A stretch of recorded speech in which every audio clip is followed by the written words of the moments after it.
Welcome back to Equity Chat 2.0. Today we have Dr. Yolanda Sealey-Ruiz, who is a professor of English education at Teachers College, Columbia University. She's an award-winning poet, writer, and a professor. Also a proud New York University alumni. She majored in English literature and minored in Black literature, sparked by a transformative African American literature course.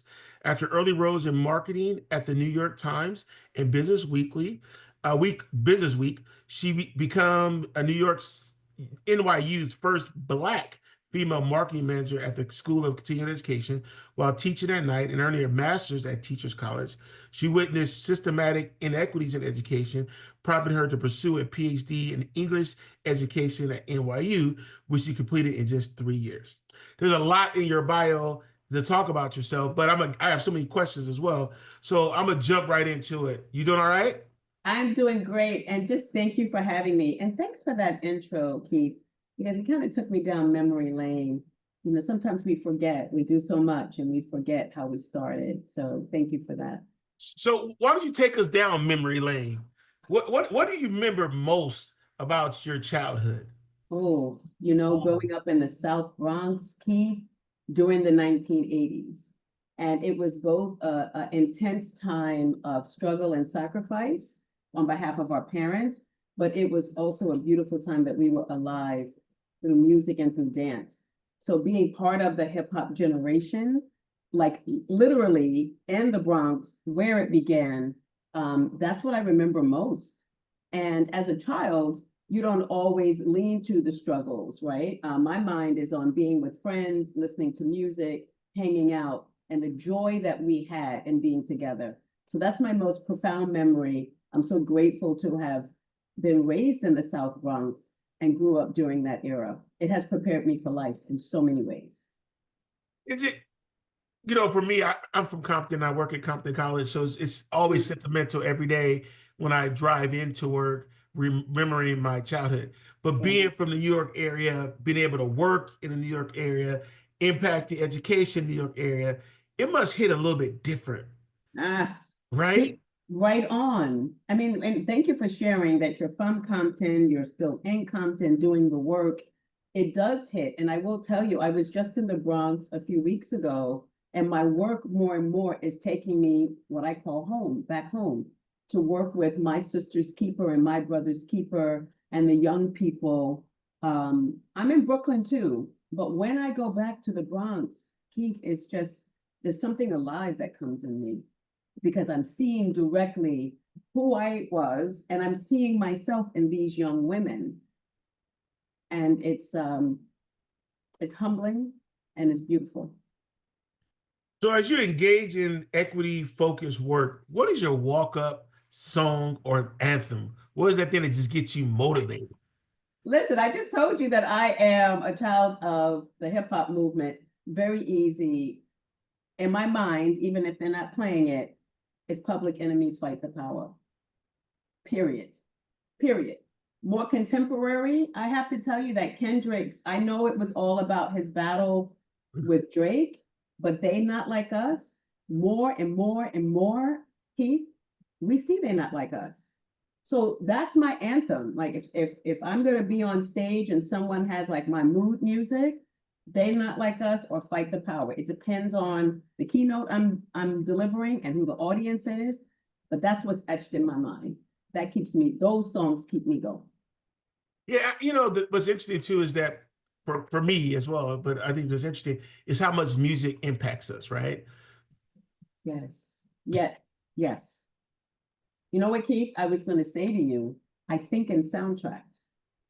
Like I can talk to someone and immediately a song comes to mind. And in fact, in my teacher education courses, there is an assignment that I used to give a few years ago, the soundtrack of your life. And it's from this dude, Tom Meyer, who's now retired, I think. He was at the University of Florida or University of Miami in Ohio, right? And this is back in the day when people were still, using CDs. I mean, right now it will be playlists, but I would ask them to choose an image and to choose 5 major moments in their life. You know how you opened up with me and said, well, what's a significant memory? So I asked them for 5 significant memories and to set it to music. And then we would have a listening party. Music keeps us going. Listen, we can go all the way back. I'm trying not to get myself on another course, but let's just think about enslavement songs, folk songs, the songs our ancestors sang just to be able to get through the day.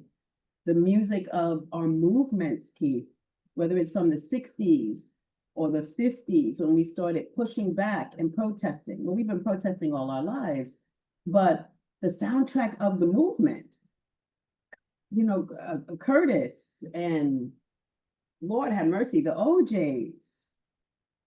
That's my era too. And it's the music that reminded us of our brilliance and our greatness, and also the inspiration to keep fighting. Yeah, we're in a fight right now, aren't we? Listen, the fight of our lives. We're used to it though, but this hits a little bit different because the evil that is so pervasive, Keith, certainly I've not seen it in my lifetime. I just read something this morning about trying to do denaturalization. Denaturalization. So those folks who have already been naturalized, to take away their citizenship. The evil to sit and think about, how can I cause harm? How can I prevent progress? How can I create suffering? Is not something that I've seen in my lifetime, not formally from an administration. So how do you stay focused on the work during this time? Oh, listen. How do you stay focused? You know why it's easy? Because Keith, when I think about ancestors, and I know more and more, we've been talking very publicly. When I say we, I'm talking about indigenous folks, Black folks, indigenous folks, because we see the wisdom of our ancestors, right? Now imagine what Harriet and Sojourner and all that stuff that they went through. Keith, I can do this. I don't have anyone burning crosses on my lawn. I can do this. So how do I keep on going? I remember certainly who I am, whose I am, and the legacy that is before me. See, if you don't know your history, then you cannot be inspired when you need to be, because you'll feel depleted. But if you understand from whence you came, that's a whole different type of way of being, Keith. So that keeps me going. Also being with the young people keep me going, hearing their wisdom, their creativity, and also my own creativity, Keith. You know, the writing of poetry and even seeing my academic writing as an opportunity for creativity about how to dream a different kind of world. That keeps me going. That's a beautiful question. Thank you.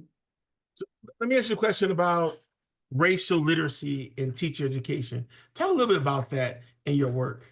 Yes, yes. So simply put, Keith, we know that we are not good at having these conversations. We've never been at a federal level, at a national level. We talk at race or at racism. Normally, if people begin to get involved in a conversation, tensions flare. And usually there's like a loggerjam, right? So I want folks to see that talking about race is like having a literacy. You do math well, or you're attempting to do math well, science, social studies. So on the education level, I want teachers and students to see it is a literacy that they can develop.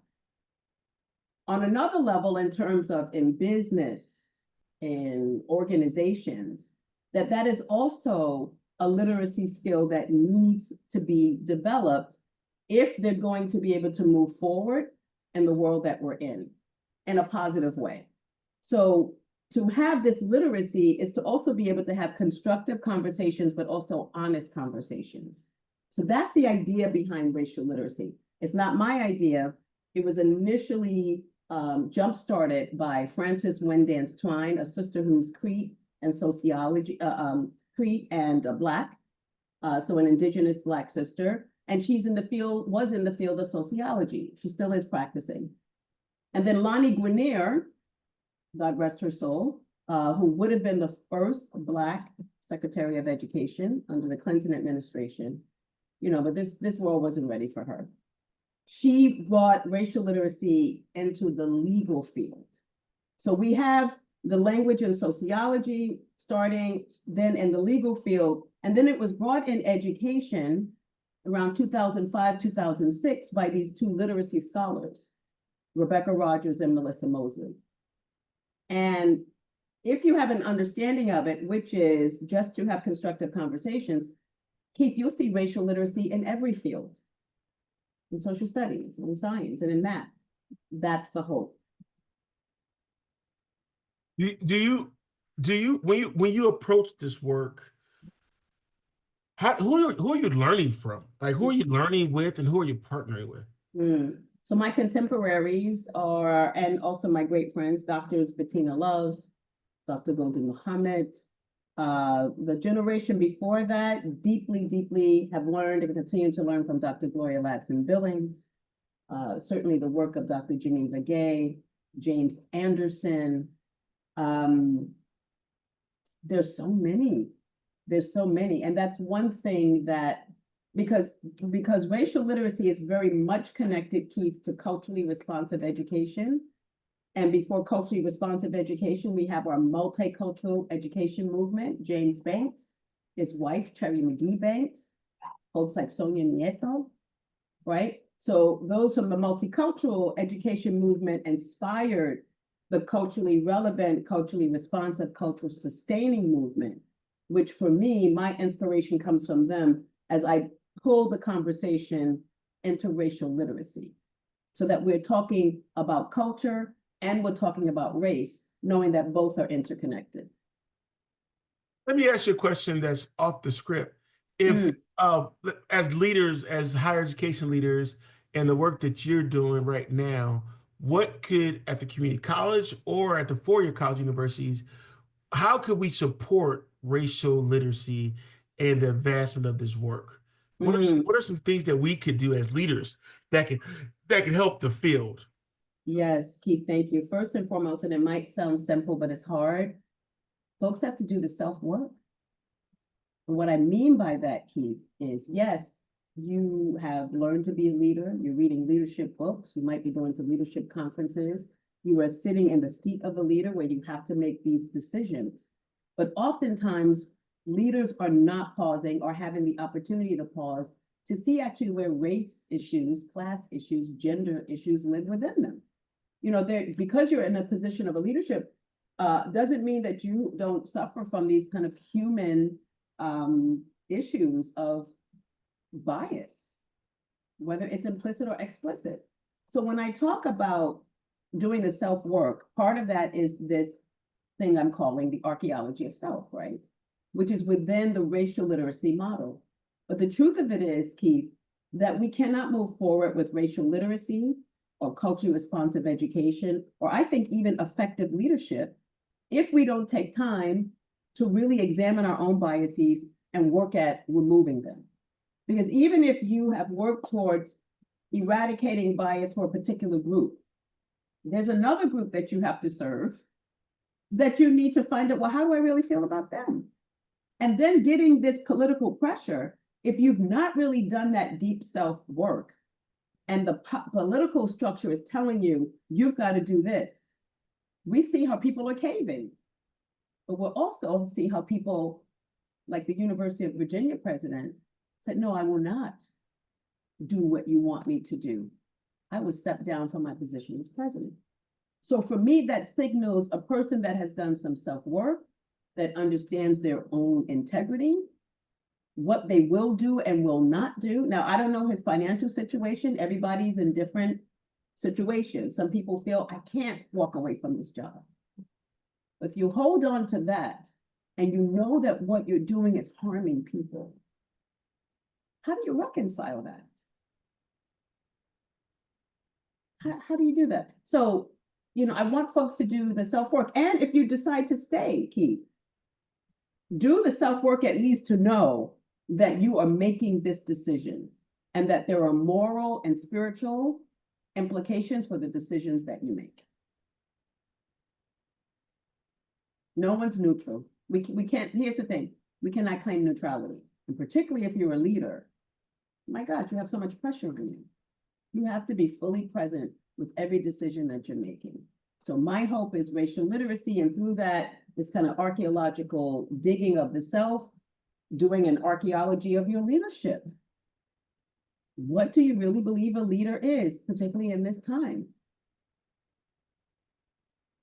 That's what comes to mind, Keith. Thank you for that. No, thank you. I think it's important, as leaders, we always, for me especially, I like to do self-reflection, and just listening to you right now and have me thinking differently right now. I think it's important because, we have so much pressure right now in education, and leaders Trying to are, destroy us. They're trying to literally destroy the infrastructure of education. I'm not saying it's perfect, Keith. I didn't mean to cut you off. I'm not saying it's perfect, but I'll tell you one thing, particularly I would say with Black folk coming out of the movement, we have figured out how to stay alive with this and how to fight for our children. We figured it out. So if you're taking away all structures, i.e. funding for some of these supports, you are literally trying to destroy a people.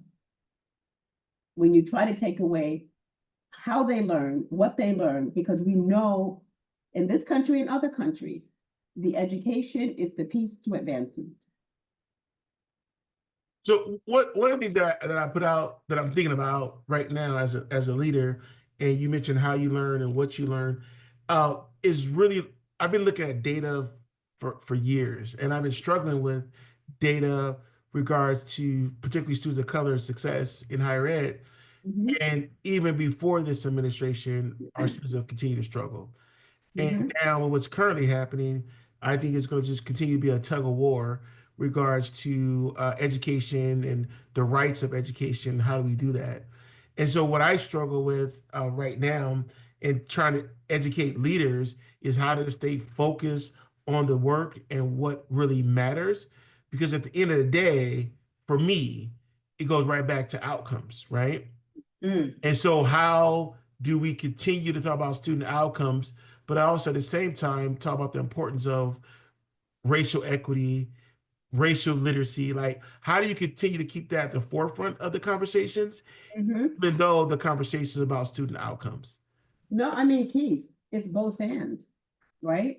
It's not either or. And the bottom line is,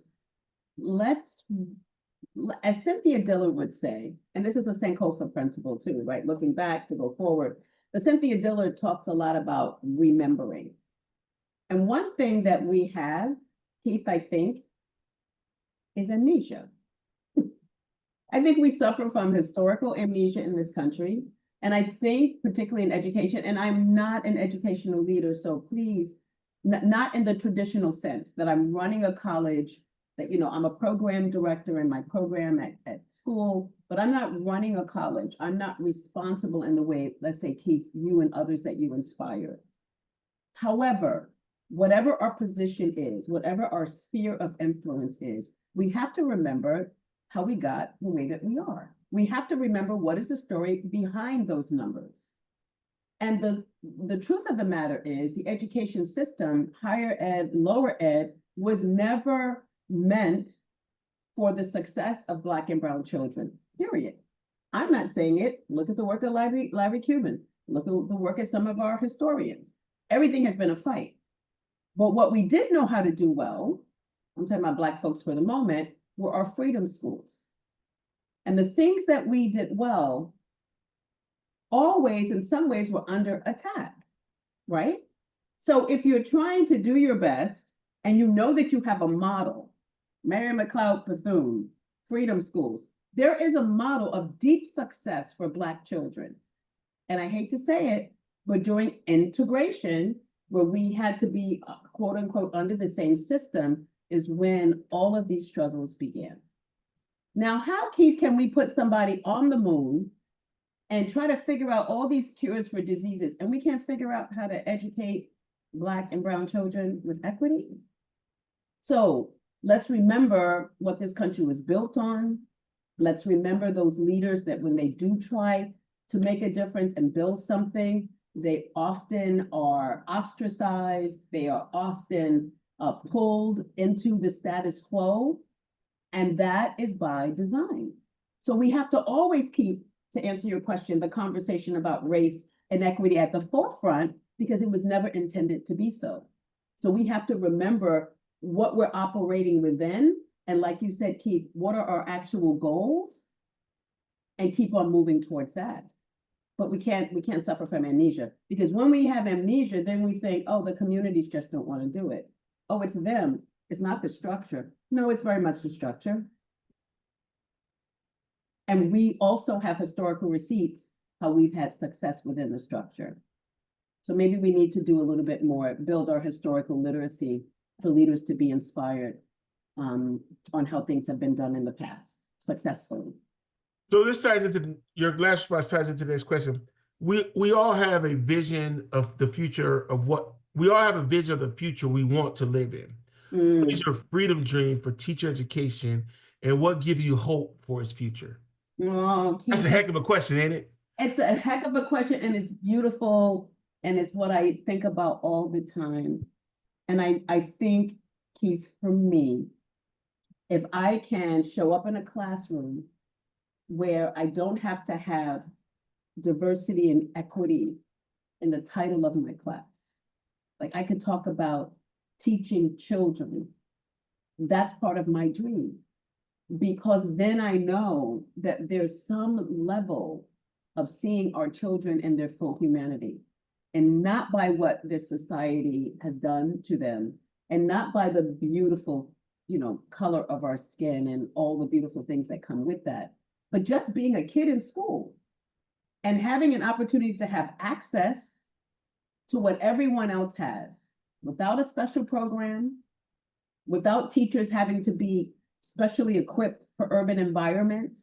Now, get what I'm saying? This is a dream. Like, I understand making sure that my students know, if you're going to teach in, let's say, my old neighborhood of the South Bronx, that you do have to understand historically what the challenges have been and how disenfranchisement of that community continues and how it affects education. So I'm not talking about this Pollyannish view of seeing everything equally, but in my freedom dream, yeah, these are kids in the Bronx, these are kids in Westchester, these are kids in Florida, without all of the baggage that we've had to carry.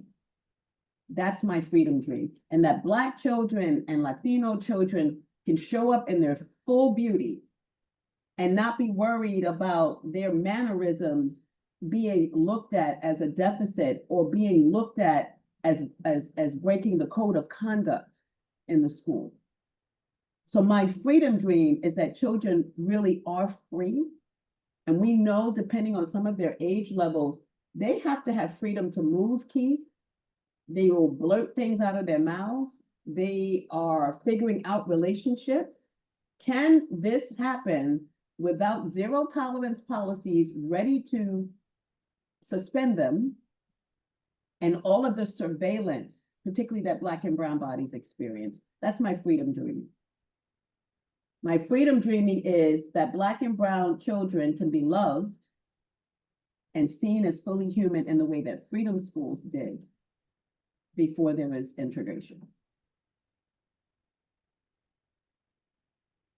Last question. The road to racial equity is long. How are you sustaining yourself? What practice would you recommend to other Avengers in this universe? Yes. Oh, I love that. I feel like my superpower activating, Keith.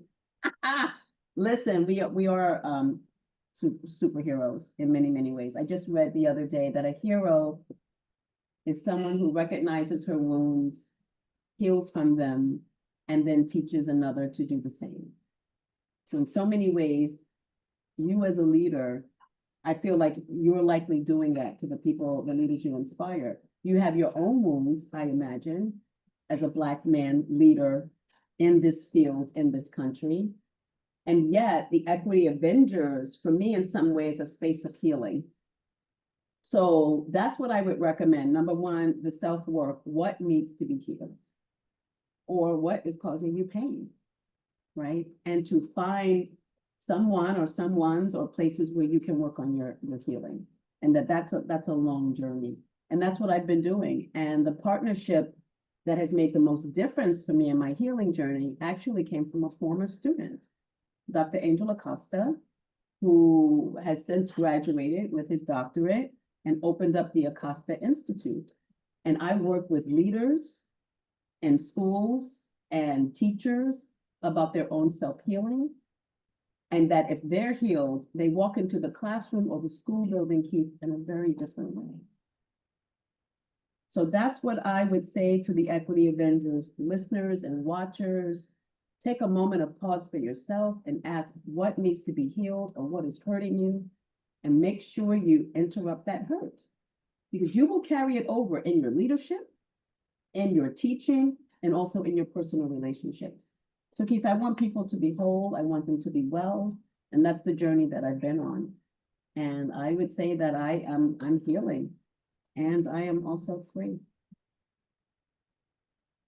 And that wraps up our Equity Avenger Equity Chat 2.0 with Dr. Yolanda Sealey-Ruiz. Thank you very much for all your insight this morning. This was outstanding. Appreciate it very much. Keith, I appreciate you too. Thank you so much. Thank you.